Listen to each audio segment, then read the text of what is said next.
Tianzo Delicani chegando para falar do mercado rubro-negro, que também segue parado. Segue parado.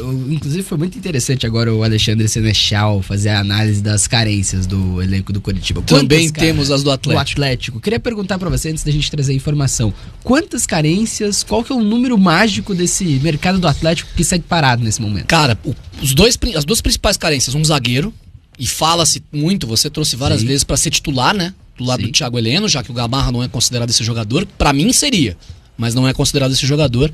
E precisa de um ponto definidor. Como foi ventilado o Keno, por exemplo. Um jogador nessa característica. Eu entendo, o Keno tá num patamar salarial muito maior que o do Atlético, beleza. Mas pra mim as duas carências principais são essas. Pela forma de jogar do Varini, eu também traria um meia. Porque ele vai jogar com dois internos. O que são os dois internos? São dois meias por trás do centroavante. Centroavante na referência e dois caras por dentro para jogar por ali. Pelas características. E eu não sei se é brincadeira ou não, mas eu vi na internet pipocando algumas páginas falando do Bernal, do Defensor Sporting, que é o ex-time do Varini. Falando do Anderson Duarte, o ponta direita, que tem 20 anos só, que é muito bom. Bernal também é novinho, né? Bernal também. É muito bom volante, inclusive. Estão falando de trazer alguns caras que... O Bernal aqui? É claro que teve uma lesão, né? Mas ele é muito bom. O Bernal teve uma lesão e tirou ele do pré-olímpico, né? Pela Argentina. Ele é bom jogador. Pelo Uruguai. Mas assim, é um jogador muito bom. E esses nomes realmente começam a aparecer. Claro que ainda não tem nada concreto. Claro que ainda não tem uma sondagem do Atlético. Mas naturalmente, chega o treinador do Defensor, ele vai olhar para os nomes que ele tinha como destaques. Claro. E se chega no Atlético um Bernal, se chega no Atlético um Anderson Duarte, que é outro grande jogador, seria muito positivo. Ele é bom de bola, esse menino, Anderson Duarte. Muito bom, cara. O Mancini, o ponto do outro lado, também é muito bom. Mas para deixar a informação aqui, 2 é o número mágico pro Atlético também. De 2 a 3 jogadores. Não posição. Não. Zagueiro, né? E aí pra jogar ao lado do Thiago Heleno, o Atlético inclusive sonda o Ivan Roman, que é zagueiro do Palestino, apenas 17 anos de idade. Ele fez inclusive todos os jogos da Copa Libertadores pelo Palestino nessa temporada. Só 17 anos, o Atlético sonda, o Atlético olha com carinho para o Ivan Roman. Claro que pode ser um cara que não resolva o problema do Atlético, que não chegue para ser esse zagueiro titular do clube, mas aparece como uma possibilidade. O Atlético também quer trazer um zagueiro experiente, um zagueiro que já está bem cotado no mercado, que é disputado por clubes da Série A do Campeonato Brasileiro, mas ainda não há exatamente a definição de qual é esse nome. Mas o Atlético quer um zagueiro e se movimenta para tal. O Atlético quer sim um zagueiro para jogar ao lado do Thiago Heleno. Não disputar posição com o Thiago Heleno, mas jogar ao lado do Thiago Heleno, que não deve renovar ao final dessa temporada. Agora, outro nome, e aí isso a gente já trouxe informação muitos momentos aqui no Bate-Pronto, outro nome não, né? Outra posição que é tratada como carência é a posição da ponta, né?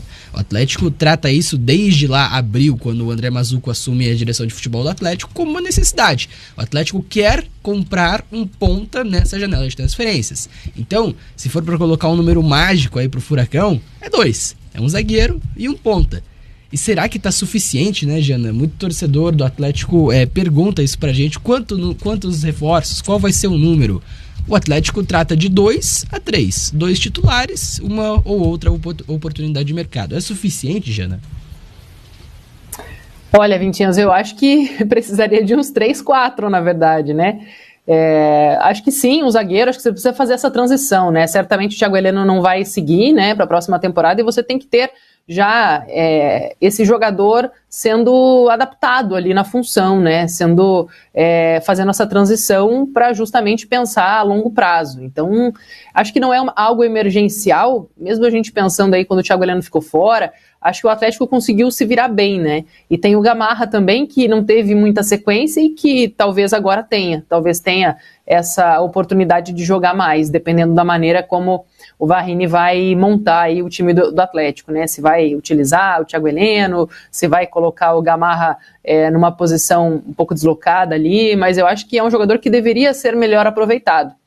Penso também num meio ali de criação, num jogador para disputar posição com o Zapelli, né? Que não vem tão bem, mas claro, acho que é um jogador que precisava, né, demonstrar essa evolução dentro de campo para realmente se firmar ali como um 10, mas acho que o Atlético precisa ter mais uma opção por ali.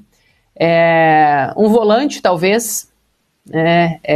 Eu vi que o Fernandinho, né, foi utilizado nessa partida um pouco mais avançado, não sei se essa vai ser a ideia de utilizar o jogador agora com o novo treinador, né, dessa maneira. É claro que ele tem qualidade para isso, mas não é muito a dele, né? Então, com a sequência de competições que o Atlético tem, Sul-Americana, Copa do Brasil, Brasileirão, se você deixa de contar com ele, por exemplo, em alguma competição, é difícil você ter ali um jogador à altura ou que vá corresponder com as mesmas características dele. E talvez também um atacante, né?